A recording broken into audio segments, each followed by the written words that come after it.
Bienvenue dans le deuxième épisode de notre petite série sur le pardon chrétien. Et aujourd'hui, nous allons continuer notre réflexion en nous demandant pourquoi pardonner. Après tout, c'est quand même une question assez fondamentale pour ce sujet.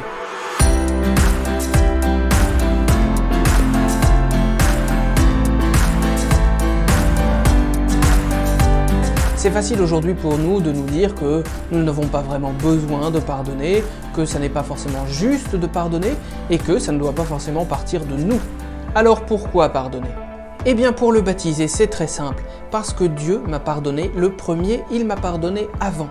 Souvenons-nous, avec le premier péché divin décrit dans le livre de la Genèse au chapitre 3, nous avons nous-mêmes provoqué notre propre chute. Nous avons été chassés d'Éden et nous avons dû subir le châtiment divin. Mais depuis ce jour, ce n'est pas simplement du sang et des larmes pour nous.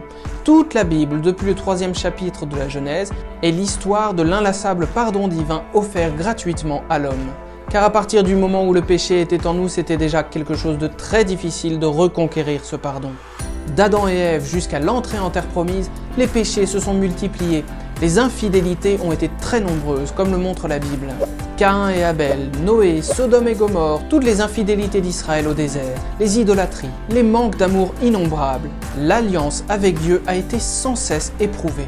Mais Dieu, dans sa grande bonté, va nous réintégrer continuellement pour nous offrir son amour et nous permettre de bénéficier de son pardon comme une renaissance perpétuelle. Nous l'avons dit, le pardon est un acte divin gratuit.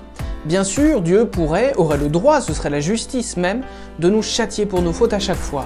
Mais comme le dit l'Écriture dans le livre d'Ézéchiel au chapitre 18, Dieu ne veut pas la mort du pécheur, mais il préfère qu'il se convertisse et qu'il vive, c'est-à-dire qu'il vive en lui, avec lui, jour après jour.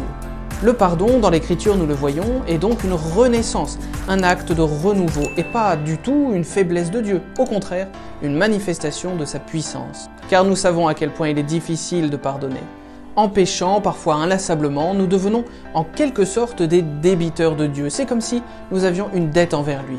Mais quel genre de débiteurs sommes-nous ? Nous le savons bien, des débiteurs un peu insolvables. Car qui pourrait en réalité rembourser Dieu de sa dette ? Qui pourrait rembourser à Dieu la simple vie qu'il nous a donnée ? Le fait que Dieu nous pardonne gratuitement, gracieusement comme on dit, cette grâce doit nous pousser nous-mêmes à chercher à pardonner gratuitement. Voilà donc une bonne raison de nous mettre à pardonner nous-mêmes comme Dieu. Merci d'avoir écouté ce petit épisode nouveau sur le pardon et je vous donne rendez-vous pour la prochaine fois afin de continuer à approfondir notre compréhension du pardon. Bonne journée à tous!